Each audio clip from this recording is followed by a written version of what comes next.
Hi అండి, అందరికీ నమస్కారం. వర్ణాలయం తరపు నుండి శ్రావణ మాసము 18/24 సైజ్ అన్నపూర్ణాదేవిని మేము చేయించాలనుకుంటున్నాము.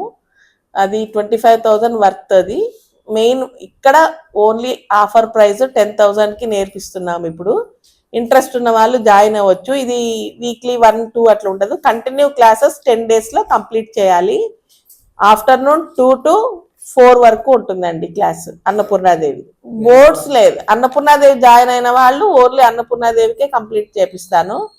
కోర్సులో జాయిన్ అయితే అది వేరే ఉన్నాయి. కోర్సెస్ అన్ని సపరేట్, ఖాళీలు కూడా ఉన్నాయి. కోర్సులో జాయిన్ అవ్వాలి అనుకున్న వాళ్ళు జాయిన్ అవ్వచ్చు. ఆర్డర్స్ కూడా తీసుకుంటున్నాము. ఎవరికైనా కావాలి అంటే కూడా మా దగ్గర ఆర్డర్స్ కూడా రెడీగా ఉంటున్నాయండి. ఎవరైనా కావాలంటే రీజనల్ ప్రైస్లోనే మా దగ్గర స్టూడెంట్స్ కూడా చాలా బాగా వేస్తున్నారు. బయట వాటికంటే బాగుంటున్నాయి.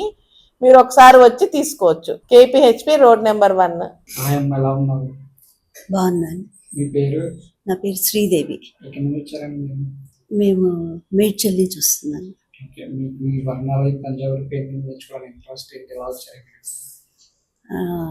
అదే మా యూట్యూబ్లో మేడం గారి వీడియో చూసి అవన్నీ ఇక్కడికి వచ్చాము. వచ్చినాక ఇక్కడ ఉన్న పెయింట్స్ అన్ని చూసి చాలా యూనిక్గా ఉన్నాయి.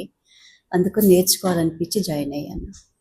ఎలా ఉంది మేడం టీచింగ్? అది మేడం గారు చెప్పారు. చాలా బాగుంటుంది. చాలా సరళంగా చెప్తారు. ఏది కాంప్లికేట్ చేసి చెప్పారు. అంతా చాలా ఈజీ అనుకుంటూ చెప్తా ఉంటారు. ఏ మాత్రం ఇబ్బంది వచ్చినా ఆవిడ చూసుకుంటారు. చెప్పే విధానం కానీ మీకు అర్థమవుతుందా? ఈజీగానే వస్తుంది, అర్థమవుతుంది, బాగా అర్థమవుతుంది. ప్రజెంట్ ఏ వర్క్ చేస్తున్నాం మేడం? ప్రజెంట్ లక్ష్మీనారాయణ చేస్తున్నాను.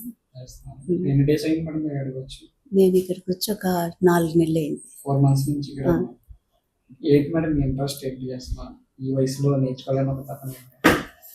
ఏం లేదు, భగవంతుని రూపాన్ని ధ్యానిస్తా, భగవంతుని వేసుకుందాము అన్న తప్ప ఇంక వేరే ఏం లేదు.